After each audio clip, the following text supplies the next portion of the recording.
La dernière partie de Super Sunday avec un focus notamment sur Marcus Rashford, l'attaquant de Manchester United, dont on a beaucoup parlé en Angleterre ces dernières semaines, pas uniquement pour des questions de football, mais aussi pour son implication en faveur des familles défavorisées.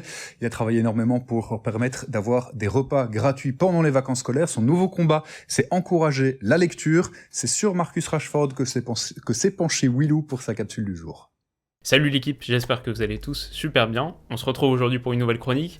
Et alors qu'on entre dans la dernière ligne droite footballistique de 2020, je me disais que c'était pas mal de finir sur une des rares lueurs d'espoir de cette année, c'est donc l'action civique de Marcus Rashford. Alors, il avait obtenu gain de cause une première fois en poussant le gouvernement Johnson à revenir sur sa décision, en gros d'arrêter les repas gratuits à destination des enfants défavorisés pendant l'été. Normalement, c'est une mesure qui s'arrête l'été.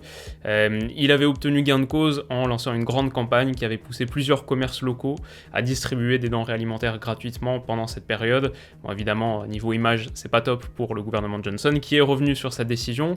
Marcus Rashford, lui, a été décoré de l'équivalent de la Légion d'honneur britannique, et maintenant Marcus Rashford MBE, membre de l'Empire britannique. Donc ça, c'était il y a quelques semaines environ, mais il s'est pas arrêté là et a lancé, il y a quelques jours à peine, une toute nouvelle campagne basée autour de la lecture. Alors, Marcus Rashford dit « J'ai seulement commencé à lire à 17 ans, et ça a complètement changé ma mentalité et ma façon de voir les choses. Il y a eu des moments où l'évasion que permet la lecture aurait vraiment pu m'aider. Je veux que tous les enfants en bénéficient, pas seulement ceux qui peuvent se le permettre. » Donc ça prend plusieurs formes, il y a un partenariat avec l'éditeur Macmillan où il va en gros apposer une vignette de recommandations Marcus Rashford sur les livres qui rentreront dans sa liste de lecture.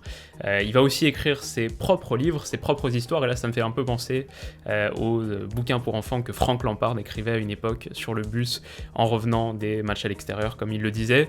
Et bien sûr tout ça agrémenté d'initiatives sur les réseaux sociaux. On peut imaginer que quand c'est Marcus Rashford qui te demande de lire un livre, c'est pas pareil que quand c'est papa-maman. Donc voilà, je voulais en parler brièvement parce que c'est une belle chose. Il n'y a pas que Marcus Rashford qui fait ça. Brian Soumaré en France par exemple.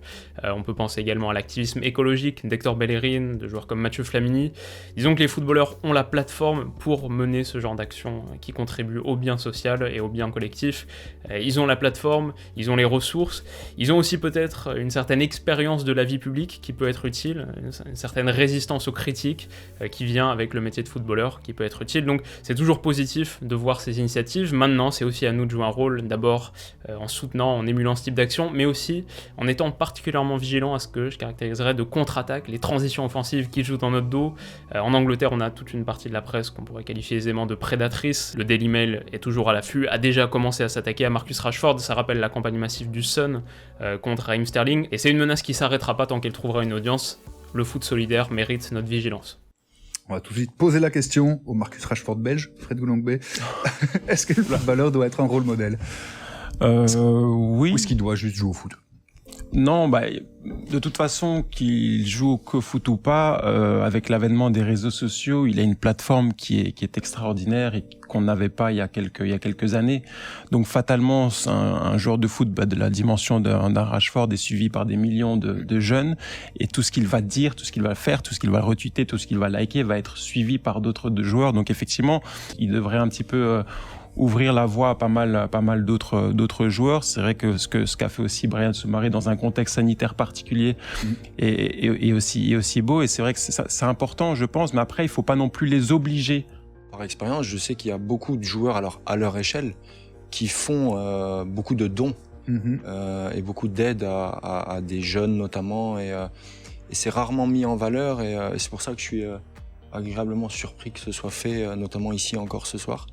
C'est une bonne chose. Allez, j'aime pas trop quand les joueurs de foot, voilà. C'est pas leur rôle. Ouais, je pense qu'ils doivent se concentrer sur le foot, et voilà. Si Cruyff a décidé de pas aller de boycotter la Coupe du Monde, si son pays y va et de représenter son pays, voilà, tu y vas, quoi. C'est comme un soldat. Des fois, il est pas pour aller se battre ou faire la guerre, mais il défend, voilà, les valeurs du pays, et il suit un peu les règles de l'État. Donc, c'est compliqué à dire. Maintenant, ils doivent se concentrer sur le foot, je pense. Moi, je pense qu'un joueur doit rester un modèle parce qu'il est vraiment observé par énormément de jeunes.